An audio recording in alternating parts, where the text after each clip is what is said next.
ಲಿಂಗಾಯತ ಧರ್ಮ ಅನ್ನುವಂಥದ್ದು ಹಿಂದೂ ಧರ್ಮ ಅನ್ನುವಂಥದ್ದು ಇವೆರಡು ಬೇರೆ ಬೇರೆನಾ? ಇವರಿಗೆ ಬೇಕಾಗಿರೋದು ರಾಜಕೀಯ ಕಾರಣಕ್ಕಾಗಿ ವೀರಶೈವರ ಲಿಂಗಾಯತ ಒಂದು ಶಕ್ತಿಯಾಗಿರಬೇಕು. ಅವ್ರು ಮತ್ತು ಬಿಜೆಪಿ ಜೊತೆಗಿರ್ಬೇಕು. ಅದಕ್ಕೆ ಕಣ ಕಣ ಕಣದೊಳಗೆ ಕುಳಿತಿರುವೆ. ಲಿಂಗಾಯತರ ವಿಭಜನೆ ಅನ್ನುವಂಥದ್ದು ಮಾಡ್ಲಿಕ್ಕೆ ಹೋಗಿ ಕಾಂಗ್ರೆಸ್ 2018ರಲ್ಲಿ ಕೈ ಸುಟ್ಕೊಂಡಿತ್ತು. ಎಂ ಬಿ ಪಾಟೀಲ್ರು ಅದಕ್ಕೆ ಸೂತ್ರಧಾರರು ಅನ್ನೋ ತರ ಅದು ಪ್ರೊಜೆಕ್ಷನ್ ಆಗಿತ್ತು.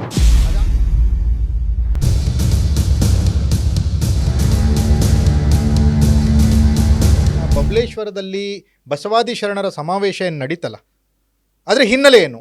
ಆ ಸಮಾವೇಶದಲ್ಲಿ ಇಬ್ಬರು ಉಗ್ರ ಹಿಂದೂವಾದಿಗಳಿರ್ತಾರೆ.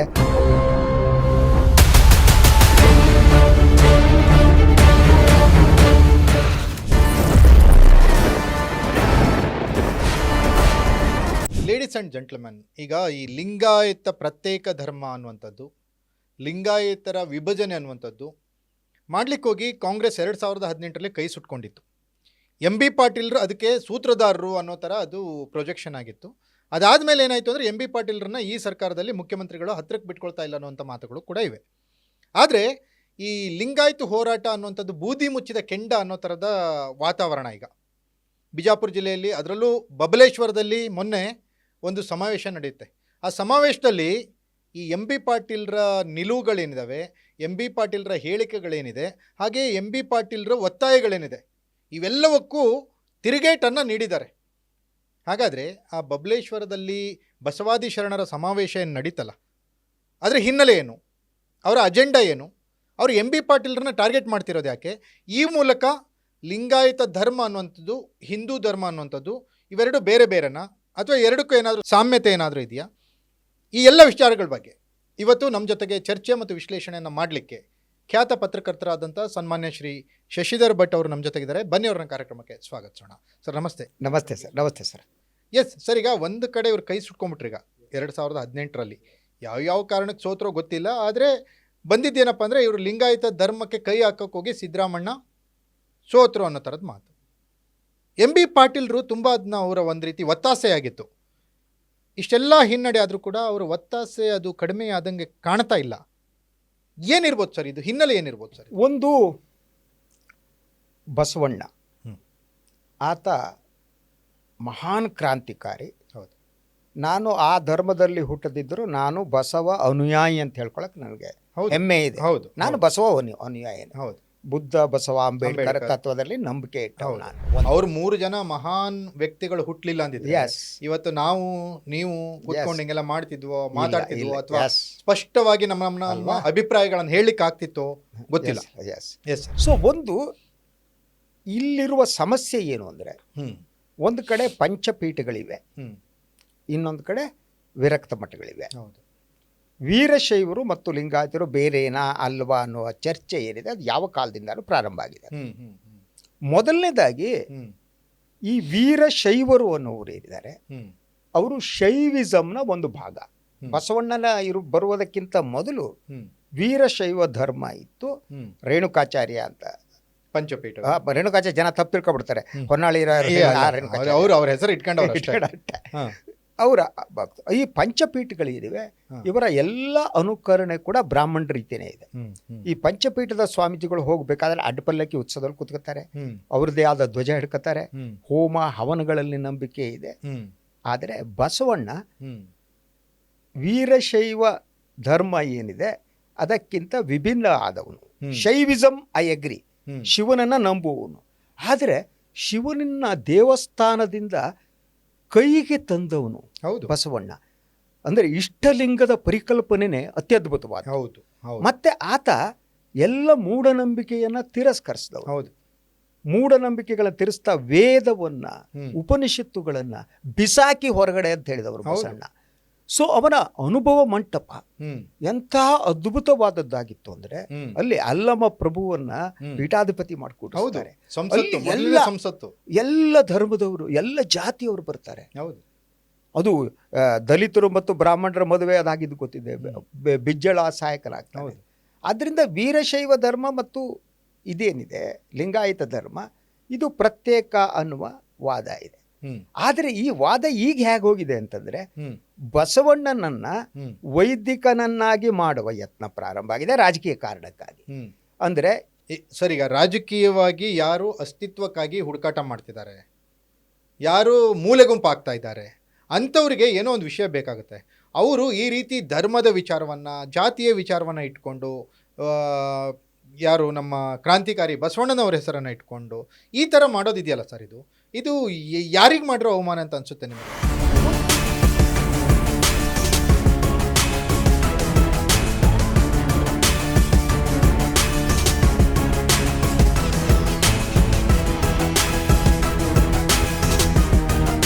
ಒಂದು ನಾವು ಆ ಸಭೆಯಲ್ಲಿ ಏನು ಚರ್ಚೆ ನಡೀತು ಅನ್ನೋದು ನೋಡಿದ್ರೆ ನಮಗೆ ಬೆಳಕು ಚೆಲ್ಬೋದು ನಾವು.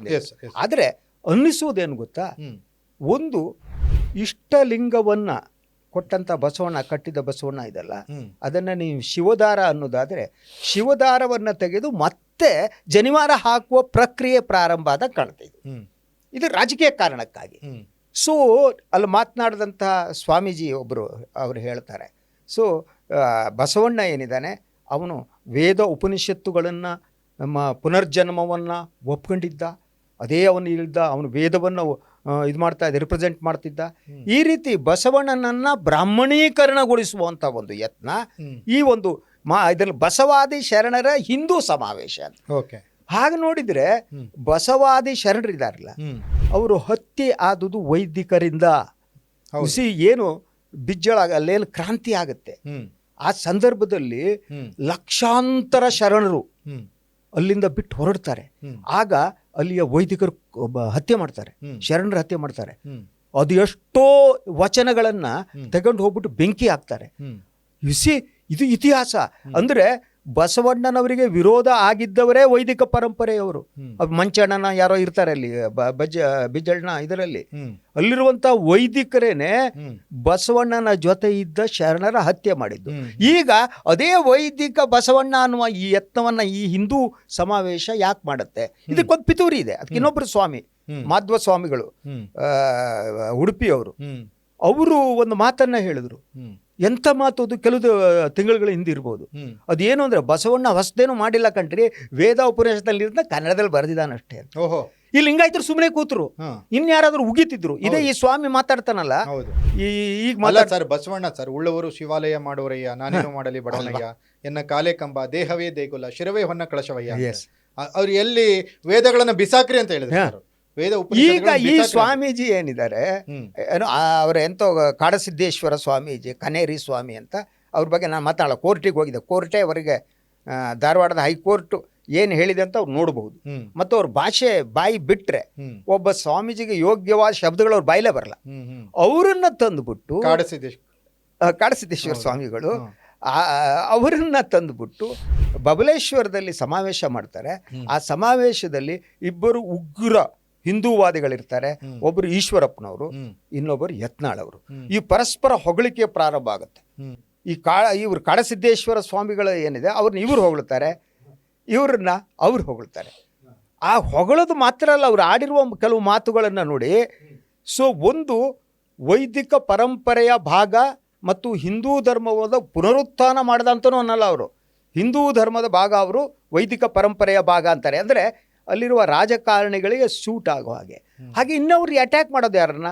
ಪಂಡಿತಾರಾಧ್ಯ ಸ್ವಾಮೀಜಿಯವರನ್ನ, ನಿಜಗುಣಾನಂದ ಸ್ವಾಮೀಜಿಯವರನ್ನ, MB ಪಾಟೀಲ್ರನ್ನ, ಮತ್ತು ಅಲ್ಲಿ ರಾಜಕೀಯ ತರ್ತಾರೆ. ಈ ಸ್ವಾಮಿ ಏನು ರಾಜಕೀಯ ತರ್ತಾರೆ ಅಂತಂದರೆ, ಬೆಂಗಳೂರಿನಲ್ಲಿ ಯಾರು ಕೂತಿದಾರಲ್ಲ ವಿಧಾನಸೌಧದಲ್ಲಿ, ಅವ್ರ ಸಲುವಾಗಿ ಇವ್ರು ಕೆಲಸ ಮಾಡ್ತಾರೆ, ಅವ್ರು ಹೋಗಬೇಕು ಅಂತಾರೆ.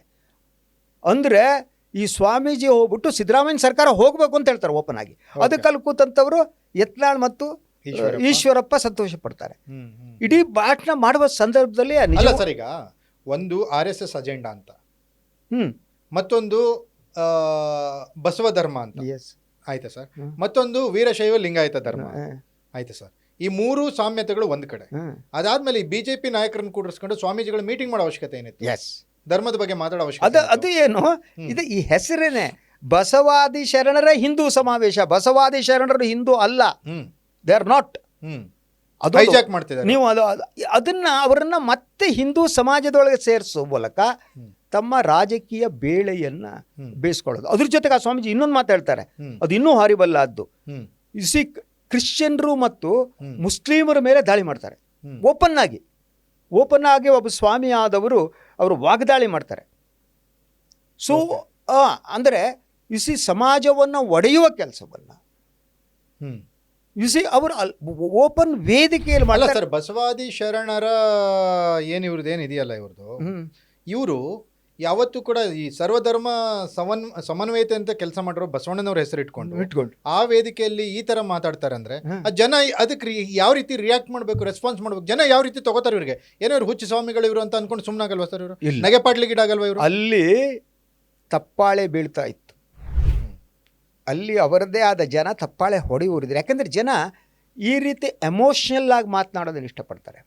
ಮತ್ತು ಜನರಿಗೆ ಏನು ಗೊತ್ತಾ, ಜನ ಮೂಲಭೂತವಾಗಿ ಅಸಹಾಯಕರು ಕಣ್ರಿ, ಕಷ್ಟದಲ್ಲಿ ನೋವಿನಲ್ಲಿ ಇರ್ತಾರೆ. ಅವ್ರಿಗೆ ಇನ್ಯಾರನ್ನೋ ಬೈದ್ಬಿಟ್ರೆ ಸಂತೋಷ, ಅವ್ರಿಗೆ ಒಂದು ಟಾರ್ಗೆಟ್ ಬೇಕು. ನಮ್ಗೆ ಯಾರ ಮೇಲ್ದೋ ಸಿಟ್ಟಿರುತ್ತೆ ಕಣ್ರಿ, ಆ ಸಿಟ್ಟು ಕೆಲವೊಮ್ಮೆ ತೀರ್ಸ್ಕೊಳಕ್ಕಾಗಲ್ಲ, ಎದುರು ಸಿಕ್ಕಲ್ಲ ತೀರ್ಸ್ಕೊಬಿಡ್ತೀವಿ, ಇನ್ಯಾರೋ ತೀರ್ಸ್ಕೊಬಿಡ್ತೀವಿ. That is a psychological problem. ಅದನ್ನ ಇವರು ಬಳಸ್ಕೋತಾರೆ ಅಂತ ರಾಜಕೀಯ ಕಾರಣಕ್ಕಾಗಿ ಬಳಸ್ಕೊಳ್ಳುವಂಥದ್ದು. ಒಂದು ಫಸ್ಟ್ ಎಜೆಂಡಾ, ಈ ಯಾರ್ಯಾರು ವೈಚಾರಿಕವಾಗಿ ಇರುವಂಥ ಸ್ವಾಮೀಜಿಗಳು ಯಾರಿದ್ದಾರೆ, ಅವ್ರು ಪಂಡಿತಾರಾಧ್ಯ ಸ್ವಾಮಿಗಳು ಭಾಳ ಇದು ಪ್ರಶ್ನೆ ಮಾಡ್ತಾರೆ. ಅವರು ಗಣೇಶನ ಪೂಜೆ ಬಗ್ಗೆನೂ ಪ್ರಶ್ನೆ ಮಾಡಿದ್ರು. ಅದು ಈಸ್ ರೈಟ್, ನೀವು ಒಪ್ಪಬೇಕು ಇರಬೇಕು ಅಂತಿಲ್ಲ. ನಿಜಗುಣಾನಂದ ಸ್ವಾಮೀಜಿಗಳು ಹಾಗೆ. ಸೊ ಇವರು ಒಂದನೇದಾಗಿ ಯಾರ್ಯಾರು ಈ ವೈಚಾರಿಕ ಸ್ವಾಮಿಗಳಿದ್ದಾರೆ, ಯಾರ್ಯಾರು ಈ BJPಯ ಎಜೆಂಡಾವನ್ನು ವಿರೋಧಿಸ್ತಾರೆ, ಅವರ ಮೇಲೆ ಆಕ್ರಮಣ ಮಾಡೋದು. ಓಕೆ. ಅಲ್ಲ, ಇದನ್ನ ಬಬಲೇಶ್ವರದಲ್ಲಿ ಯಾಕೆ ಮಾಡ್ಲಿಕ್ಕೆ ಹೋದ್ರು? ಅದಕ್ಕೂ ಒಂದು ಮಾತು ಹೇಳ್ತಾರೆ ಅವರು. ಇನ್ನೊಂದು ಮಾತು ಸ್ವಾಮೀಜಿ ಹೇಳ್ತಾರೆ, ಬಬಲೇಶ್ವರದಲ್ಲಿ ಯಾಕೆ ಮಾಡ್ತಿದೀವಿ ಅಂತ ಕೆಲವರು ಪ್ರಶ್ನೆ ಮಾಡಬಹುದು. ನಾವು ಯಾರ ವಿರುದ್ಧ ಏನು ಮಾಡ್ತಾ ಇಲ್ಲ, ಅವರೆಲ್ಲ ನಮ್ಗೆ ಯಾವ ಲೆಕ್ಕ ಇಲ್ಲಿ ಅವರು ಅಂತಾರೆ. ಓಹೋ. ಅಂದ್ರೆ ಅದು ಎ ಬಿ ಪಾಟೀಲ್ ಯಾವ ಲೆಕ್ಕ, ನನಗೇನು ಲೆಕ್ಕ ಇಲ್ಲ. ಮತ್ತು ಅದ್ರ ಮಧ್ಯೆ ನಾವು ಬಳಸಲು ಸಾಧ್ಯವಿಲ್ಲದ ಶಬ್ದಗಳನ್ನು ಹೇಳ್ತಾರೆ ಅವರು.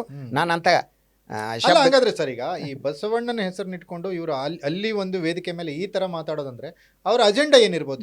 ಬಹಳ ಸ್ಪಷ್ಟವಾದ ಅಜೆಂಡಾ ಇದೆ ಅವರಿಗೆ.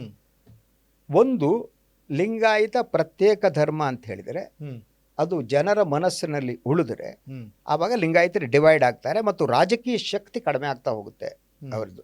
ರಾಜಕೀಯ ಶಕ್ತಿ ಅಂದರೆ ಒಟ್ಟಾರೆಯಾಗಿ ವೀರಶೈವರ ಈ ಒಂದು ಎಜೆಂಡಾ ಏನಿದೆ ಅದು BJP ಎಜೆಂಡಾಕ್ಕೆ ಸರಿಯಾಗಿದೆ. ಪಂಚಪೀಠದ ಸ್ವಾಮಿಗಳು ಏನಿದ್ದಾರೆ, ಈ ಪಂಚಪೀಠದ ಸ್ವಾಮಿಗಳ ಆಚರಣೆ ಇನ್ನೊಂದು, ಮತ್ತೊಂದಕ್ಕೆ BJPಯ ಸಂರಕ್ಷಣೆ ಇದೆ. ಲಿಂಗಾಯತ ಸ್ವಾಮಿಗಳಾಗಿಲ್ಲ. ಲಿಂಗಾಯತರು ಎಸ್ಪೆಷಲಿ ಅವ್ರು ಮಾತನಾಡೋದೇನಿದೆ ಅದು ಕಾಂಗ್ರೆಸ್ಸಿಗೋ ಇನ್ನೊಂದಕ್ಕೋ ವೈಚಾರಿಕರಿಗೆ ಹತ್ತಿರ ಆಗುತ್ತೆ. ಬಸವಣ್ಣ ಹಾಗೇನೆ ಅಲ್ವಾ? ಸೊ ಆದ್ರಿಂದ ಈ ಡಿವೈಡ್ ಇದೆ. ಇವರಿಗೆ ಬೇಕಾಗಿರೋದು ರಾಜಕೀಯ ಕಾರಣಕ್ಕಾಗಿ ವೀರಶೈವರ ಲಿಂಗಾಯತ ಒಂದು ಶಕ್ತಿಯಾಗಿರ್ಬೇಕು, ಅವ್ರು ಮತ್ತೆ BJP ಜೊತೆಗಿರ್ಬೇಕು. ಅದಕ್ಕೆ ಮಾಡಬೇಕಾದ ಕೆಲಸ ಅಂದ್ರೆ ಬಸವಣ್ಣನನ್ನ ಬ್ರಾಹ್ಮಣೀಕರಿಸೋದು, ಬಸವಣ್ಣನಿಗೆ ಜನಿವಾರ ಹಾಕೋದು. ಸೊ ಅವರ ಶಿವದಾರ ತತ್ವ ಸಿದ್ಧಾಂತಗಳು ಈ RSS ತತ್ವ ಸಿದ್ಧಾಂತಗಳಿಗೆ ಹತ್ತಿರದಲ್ಲಿದ್ವಂತ ಬಿಂಬಿಸೋದು, ಅದೇ ಉದ್ದೇಶ. ಇನ್ನೊಂದು ಸ್ವಲ್ಪ ದಿನ ಹೋದ್ರೆ ಅವ್ರು ಹೋಗ್ಬಿಟ್ಟು ಬಸವಣ್ಣ RSS ಕಾರ್ಯಕರ್ತ ಆಗಿದ್ದಂತ ಹೇಳೋಕೆ ಹಿಂಜರಿಲ್ಲ. ಅವರು ಈ was the activist. Basavanna RSS ಕಾರ್ಯಕರ್ತನಾಗಿದ್ದ, ಅವನಿಗೆ ಗೊತ್ತಿತ್ತು ಬಸವಣ್ಣ ಮಾತಿನಿಂದನೇ RSS ಹುಡ್ತು. ಆದ್ರಿಂದ ನಾವು ಬೇರೆ ಅಲ್ಲ, RSS ಬೇರೆ ಅಲ್ಲ, ಬಸವಣ್ಣ ಬೇರೆ ಅಲ್ಲ, ಲಿಂಗಾಯತರು ಬೇರೆ. ಸೊ ಇದು ರಾಜಕೀಯ ಶಕ್ತಿಯಾಗಿ ಮಾಡುವಂತ ಬಹುದೊಡ್ಡ ಷಡ್ಯಂತ್ರ. ಇದನ್ನ ಈ ಬಬಲೇಶ್ವರದಲ್ಲಿ ಪ್ರಾರಂಭ ಮಾಡಿದ್ದಾರೆ, ಇನ್ನೆಲ್ಲಿ ಮಾಡ್ತಾರೋ ಗೊತ್ತಿಲ್ಲ. ಓಕೆ ಸರ್, ಈಗ ನೀವು ಇಷ್ಟು ವರ್ಷದಿಂದ ಈ ರಾಜಕಾರಣದಲ್ಲಿ ಧರ್ಮಗಳನ್ನು ಹೇಗೆ ಬಳಸ್ತಾ ಇದ್ದಾರೆ, ಜಾತಿಗಳನ್ನು ಉಪಯೋಗಿಸಿ ರಾಜಕಾರಣಿಗಳು ಯಾವ ರೀತಿ ರಾಜಕೀಯ ಲಾಭದ ಬೆಳೆ ಬೇಯಿಸ್ಕೊಳ್ತಿದ್ದಾರೆ ಅನ್ನೋದನ್ನು ನೋಡಿದಿರಿ ತೀರಾ ಹತ್ರದಲ್ಲಿ. ಈಗ ಈ ಘಟನೆಯನ್ನು ಸಾರ್ವಜನಿಕರು ಯಾವ ರೀತಿ ತೆಗೆದುಕೊಳ್ಳಬಹುದು, ಲಿಂಗಾಯತರು, ಸಾಮಾನ್ಯ ಜನರು ಲಿಂಗಾಯತರು ಈ ಒಂದು ವಿಚಾರವನ್ನು ಯಾವ ರೀತಿ ತೆಗೆದುಕೊಳ್ಳಬಹುದು ಅಂತ ಅನಿಸುತ್ತೆ ಸರ್ ನಿಮಗೆ? ಒಂದು ಎರಡು ರೀತಿ ಇದೆ. ಈ ಒಂದು ಲಿಂಗಾಯತ ಪ್ರತ್ಯೇಕ ಧರ್ಮದ ವಿಚಾರ ಏನಿದೆ, ಆ ಹೋರಾಟ ಏನಿದೆ, ಅದು ದಾರಿ ತಪ್ಪುವುದಕ್ಕೆ ಅಥವಾ ಅದು ಈಡೇರಿಕೆಗೆ ಆಗದೇ ಇರೋದು ಬಹಳ ಮುಖ್ಯವಾದ ಕಾರಣ ಅಂತ ರಾಜಕೀಕರಣಗೊಂಡಿದ್ದು. ಆ ಹೋರಾಟದ ಪೊಲಿಟಿಷಿಯನ್ಸ್ ದೂರ ಇದ್ದಿದ್ರೆ ಲಿಂಗಾಯತ ಪ್ರತ್ಯೇಕ ಧರ್ಮದ ಹೋರಾಟಕ್ಕೆ ಶಕ್ತಿ ಬರ್ತಿತ್ತು. ಅದರ ಜೊತೆ ಕಾಂಗ್ರೆಸ್ ನಾಯಕರು ಕಾಣಿಸಿಕೊಂಡಿದ್ದು ಹೇಳಿದ್ದು ಅದು ರಾಜಕೀಯ ಟರ್ನ್ ತಗೋಬಿಟ್ಟು BJP ಅದನ್ನ ಬಳಸ್ಕೊಬಿಟ್ಟು ಕಾಂಗ್ರೆಸ್ ವಿರುದ್ಧ ಎತ್ಕಡ್ತು. ಓಕೆ, ಅದು ಇಲ್ಲದಿದ್ರೆ ಲಿಂಗಾಯತ ಪ್ರತ್ಯೇಕ ಧರ್ಮ ಆಗ್ತಿತ್ತು. ಅದು ಆಗಿದ್ರೆ ಅದು ಸ್ವಾಗತಾರ್ಹ ಆಗಿತ್ತು. First thing. ಸೆಕೆಂಡ್ ಥಿಂಗ್, ಈಗ ಇದನ್ನ ಎಮೋಷನಲಿ ಬಳಸಿಕೊಳ್ಳುವುದಕ್ಕೆ ಒಂದು ಕಾರ್ಯತಂತ್ರವನ್ನು BJP ಹಾಗೂ ಈ ಯಾರು ಸ್ವಾಮೀಜಿಗಳಿದ್ದಾರೆ, ಈ ಗುಂಪಿದೆ, ಅವ್ರು ಸೇರ್ಕೊಂಡು ಮಾಡ್ತಾ ಇದ್ದಾರೆ. ಈ ಒಂದು ಸ್ವಾಮೀಜಿಗಳು ಯಾರ್ಯಾರು ಇದ್ದಾರೆ ಅವರು ಬಿಜೆಪಿಗೆ ಸಹಾಯ ಮಾಡುವುದು ಅವ್ರ ಒಂದನೇ ಉದ್ದೇಶ. ಎರಡನೇದಾಗಿ ಅವರೆಲ್ಲ ವೈದಿಕ ಪರಂಪರೆಯ ಪ್ರತಿಪಾದಕರಾಗಿದ್ದಾರೆ. ಈ ವೀರಶೈವರಿಗೆ ಯಾವತ್ತೂ ಕೂಡ ಅಷ್ಟೇ, ವೀರಶೈವರು ಅವರ ಆರಾಧ್ಯರು ಅಂತ ಆ್ಯಕ್ಚುಲಿ ಅವರೆಲ್ಲ ಮೂಲ ಆಂಧ್ರದಿಂದ ಬಂದವರು ಅಂತಲೂ ಹೇಳಲಾಗತ್ತೆ ವೀರಶೈವರು ಬಹಳಷ್ಟು ಜನ. ಸೊ ಈ ಒಂದು ಶಕ್ತಿ ಇದೆಯಲ್ಲ, ರಾಜಕೀಯ ಶಕ್ತಿಯಾಗಿ ಪರಿವರ್ತಿಸಿಕೊಂಡು ಅದನ್ನು ರಾಜಕೀಯ ಲಾಭಕ್ಕೆ ಬಳಸ್ಕೊಳ್ಳೋ. ಓಕೆ, ಈಗ ಪಾಯಿಂಟಿಗೆ ಬರ್ತೀನಿ ಸರ್ ನಾನು. ರಾಜಕೀಯ ಲಾಭ ಅಲ್ಲಿ ಇದ್ದಿದ್ದು ಯಾರು ವೇದಿಕೆ ಮೇಲೆ? ಈಶ್ವರಪ್ಪ ಮತ್ತು ಯತ್ನಾಳ್. ಹೌದು, ಈಶ್ವರಪ್ಪ ಮತ್ತು ಯತ್ನಾಳ್ ಯಾರು? ಬಿಜೆಪಿಯಿಂದ ಹೊರಗೆ ಹೋದವರು, ಯಡಿಯೂರಪ್ಪನವರ ಕಟ್ಟ ವಿರೋಧಿಗಳು. ಹೌದು, ಯತ್ನಾಳ್ನಿಗೆ ಬಿಜೆಪಿಯವರು ಕ್ಯಾರಿ ಅಂತ ಇಲ್ಲ. ಈಗ ಬಿಜೆಪಿ ಯಡಿಯೂರಪ್ಪನವ್ರ ನೇತೃತ್ವದಲ್ಲಿ ಚುನಾವಣೆಗೆ ಹೋಗೋಣ ಅಂತ ತೀರ್ಮಾನ ಮಾಡಿದೆ. ಹೌದು, ಯತ್ನಾಳ್ ಬಿಜೆಪಿಗೆ ಬರೋದು ಡೌಟು. ಯತ್ನಾಳ್ ನಾನು ಹೊಸ ಪಕ್ಷ ಕಟ್ತೀನಿ ಅಂತ ಈಗ ಓಡಾಡ್ತಾ ಇದ್ದಾರೆ. ಈಗ ಹಂಗಾಗಿ ಅವ್ರಿಗೆ ಒಂದೇನೋ ಒಂದು ಬೇಕು, ಪ್ಲಾಟ್ಫಾರ್ಮ್ ಬೇಕು. ಹೌದು, ಯತ್ನಾಳ್ ಹೊಸ ಪಕ್ಷ ಕಟ್ಟಿದ್ರೆ ಈ ಯಡಿಯೂರಪ್ಪನಿಂದ ಸಮಾನವಾಗಿ ಸಂತ್ರಸ್ತರು ಯಾವ್ದಾರು ಇದಾರಲ್ಲ ಸರ್, ಇವರೆಲ್ಲರೂ ಈಗ ಅವ್ರ ಜೊತೆ ಸೇರ್ಕತ್ತಾರೆ. ಇಲ್ಲ, ಅದಕ್ಕೂ ಮೊದಲು ಏನು ಮಾಡ್ತಾರೆ ನನಗನ್ಸೋ ಹಾಗೆ, ಇದನ್ನು ಸಂದೇಶವನ್ನು ಕಳಿಸ್ತಾರೆ ಬಿಜೆಪಿ ಹೈಕಮಾಂಡಿಗೆ. ಇದೆಲ್ಲ ಉದ್ದೇಶ ವಿ ಆರ್ ಸ್ಟ್ರಾಂಗ್, ಅಂದ್ರೆ ನಮ್ಮನ್ನ ಲಿಂಗಾಯತರು ಯಡಿಯೂರಪ್ಪನವ್ರಿಗೆ ಅಷ್ಟೇ ನಮ್ಮ ಜೊತೆ ಇದಾರೆ. ಸೊ ಈ ಶಕ್ತಿ ಇದೆಯಲ್ಲ, ಈ ಶಕ್ತಿಯನ್ನ ನಿರ್ಲಕ್ಷಿಸಬೇಡಿ, ನಮ್ಮನ್ನ ಬಿಜೆಪಿ ಒಳಗೆ ತಗೊಳ್ಳಿ. ಮೋಸ್ಟ್ಲಿ ನನಗೇನು ಅನ್ಸುತ್ತೆ ಅಂದ್ರೆ ಸರ್, ಇವ್ರು ಏನಾದ್ರು ಅಪ್ರೋಚ್ ಮಾಡಿದಾಗ ಹೈಕಮಾಂಡ್ ಏನಾದ್ರು ಹೇಳಿರ್ಬೋದು, ಇಲ್ಲಪ್ಪ ಲಿಂಗಾಯತರೆಲ್ಲ ಯಡಿಯೂರಪ್ಪನವ್ರ ಪರವಾಗಿದ್ದಾರೆ, ಅವ್ರಿಗೇನಾದ್ರೂ ನಾವು ಅಲ್ಲಿ ಇಂಪಾರ್ಟೆನ್ಸ್ ಕೊಡ್ಲಿಲ್ಲ ಅಂದ್ರೆ ಲಿಂಗಾಯತರು ನಮ್ಮನ್ನು ಬಿಟ್ಟು ದೂರ ಹೋಗ್ಬಿಡ್ತಾರೆ ಅಂತ ಹೇಳಿರ್ಬೋದು. ಅದು ಹೇಳಿರ್ಬೋದು. ಅದಕ್ಕೆ ಇವರು ಆ ಒಂದು ಅವರ ಪ್ರೆಸೆನ್ಸ್ ಅನ್ನು ತೋರಿಸ್ಲಿಕ್ಕೆ ಈ ತರ ಮಾಡಿದ್ದು, ಅದು ಒಂದು ಇರಬಹುದು. ಅದ್ರ ಜೊತೆಗೆ RSS ಎಜೆಂಡಾವನ್ನ ಇಂಪ್ಲಿಮೆಂಟ್ ಮಾಡುವ ಮೂಲಕ RSS ಆಶೀರ್ವಾದವನ್ನ ಪಡೆದು ಮತ್ತೆ ಬಿಜೆಪಿ ಒಳಗಡೆ ಹೋಗೋದು ಇರ್ಬೋದು. ಆ ಸಾಧ್ಯತೆ ಇರ್ಬೋದು. ಕೊನೆಯದಾಗಿ ಸರ್, ಈ ಮಠಾಧೀಶರು, ಈ ರಾಜಕಾರಣಿಗಳು ಬಿಡಿ, ಅವ್ರಿಗೆ ಲಾಭ ಆಗುತ್ತೆ ಅನ್ನೋ ಒಂದು ಮಾತಾಡ್ತಾರೆ, ನಷ್ಟ ಆಗುತ್ತೆ ಅನ್ನೋ ಮತ್ತೊಂದು ಮಾತಾಡ್ತಾರೆ, ಅದು ಗಣನೆಗೆ ತೆಗೆದುಕೊಳ್ಳೋಕ್ಕಾಗಲ್ಲ. ಈ ಮಠಾಧೀಶರು ಸರ್, ಈ ರಾಜಕಾರಣಿಗಳ ಮಾತು ಕೇಳಿಕೊಂಡು ಬಸವಣ್ಣ ಅನ್ನುವ ಒಂದು ದೇವಮಾನವ ಅಂತ ನಾವು ಹೇಳ್ತೀವಿ, ಬಸವಣ್ಣ ಅನ್ನುವ ದೇವಮಾನವನ ಹೆಸರಿನಲ್ಲಿ ಇಷ್ಟೆಲ್ಲ ಇವರು ರಾಜಕಾರಣ ಮಾಡ್ಲಿಕ್ಕೆ ಮಾಡಿದಾರಲ್ಲ ಸರ್, ಇದ್ರ ಬಗ್ಗೆ ನೀವು ಏನು ಗೊತ್ತಾ ನಿಮಗೆ?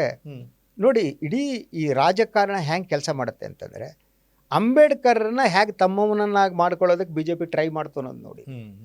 ಅಂಬೇಡ್ಕರ್ನ ಮಾಡ್ತಾ ಅಂಬೇಡ್ಕರ್ ಮುಸ್ಲಿಂ ವಿರೋಧಿಯಾಗಿದ್ದ ಪ್ರಚಾರ ಮಾಡ್ತಾ ಹೋಗ್ತಾರೆ. ಈ 2 ನೇಷನ್ ಥಿಯರಿ ಬಂತಲ್ಲ, ಆವಾಗ ಅಂಬೇಡ್ಕರ್ ಹೇಳಿದ್ರು ಇಂಡಿಯಾದಲ್ಲಿರುವ ಎಲ್ಲ ಮುಸ್ಲಿಮರು ಪಾಕಿಸ್ತಾನಕ್ಕೆ ಹೋಗ್ಬೇಕು ಅಂತ ಹೇಳಿದ್ರು ಅನ್ನುವ ಮೂಲಕ ಆ ಅಂಬೇಡ್ಕರ್ನೇ RSS ಕಾರ್ಯಕರ್ತರನ್ನಾಗಿ ಮಾಡೋದಕ್ಕೆ ಹೊರಟ ಜನ ಇವರು. ಹೀಗೆ ಒಬ್ಬೊಬ್ಬರನ್ನೇ ಈಗ ಲೇಟೆಸ್ಟ್ ಆಗಿ ಬಸವಣ್ಣನವರನ್ನು ಈ ರೀತಿ ರಾಜಕೀಯಕರಣಗೊಳಿಸಿ ಅವರು ನಮ್ಮವನಾಗಿದ್ದ, RSS ಕಾರ್ಯಕರ್ತೆ ಆಗಿದ್ದ, ಆಯಿತಾ, ಈ ರೀತಿ ಮಾತನಾಡ್ಕೊಂಡು ರಾಜಕೀಯ ಲಾಭ ಪಡೆಯುತ್ತೆ ಅಷ್ಟೇ. Yes sir, thank you.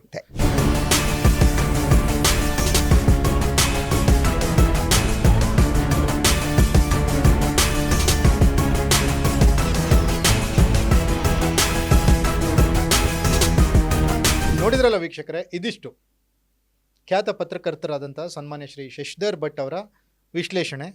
ಈ ಧರ್ಮ, ಜಾತಿ ಅನ್ನೋ ಹೆಸರನ್ನಿಟ್ಕೊಂಡು ರಾಜಕಾರಣಿಗಳು ಯಾವ ರೀತಿ ತಮ್ಮ ತಮ್ಮ ಅಜೆಂಡಾಗಳನ್ನು ಜನರ ಮೇಲೆ ಹೇರಲಿಕ್ಕೆ ಪ್ರಯತ್ನ ಪಡ್ತಾರೆ ಅನ್ನೋದನ್ನು ತುಂಬ ಸೂಚ್ಯವಾಗಿ, ಸೂಕ್ಷ್ಮವಾಗಿ ಮತ್ತು ಜನರಿಗೆ ಮುಟ್ಟೋ ಥರ ಅರ್ಥ ಮಾಡಿಸಿದರು.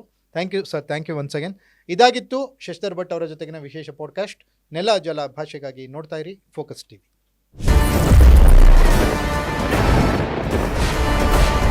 ಲಿಂಗಾಯತ ಧರ್ಮ ಅನ್ನುವಂಥದ್ದು, ಹಿಂದೂ ಧರ್ಮ ಅನ್ನುವಂಥದ್ದು ಇವೆರಡು ಬೇರೆ ಬೇರೆನಾ? ಇವರಿಗೆ ಬೇಕಾಗಿರೋದು ರಾಜಕೀಯ ಕಾರಣಕ್ಕಾಗಿ ವೀರಶೈವರ ಲಿಂಗಾಯತ ಒಂದು ಶಕ್ತಿಯಾಗಿರಬೇಕು, ಅವ್ರು ಮತ್ತು ಬಿಜೆಪಿ ಜೊತೆಗಿರ್ಬೇಕು. ಅದಕ್ಕೆ ಕಣ ಕಣ ಕಣದೊಳಗೆ ಕುಳಿತಿರುವೆ.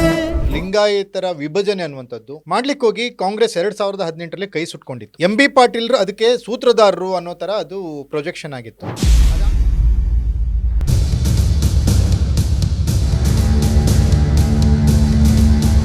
ಬಬಲೇಶ್ವರದಲ್ಲಿ ಬಸವಾದಿ ಶರಣರ ಸಮಾವೇಶ ಏನು ನಡೀತಲ್ಲ, ಅದರ ಹಿನ್ನೆಲೆ ಏನು? ಆ ಸಮಾವೇಶದಲ್ಲಿ ಇಬ್ಬರು ಉಗ್ರ ಹಿಂದೂವಾದಿಗಳಿರ್ತಾರೆ.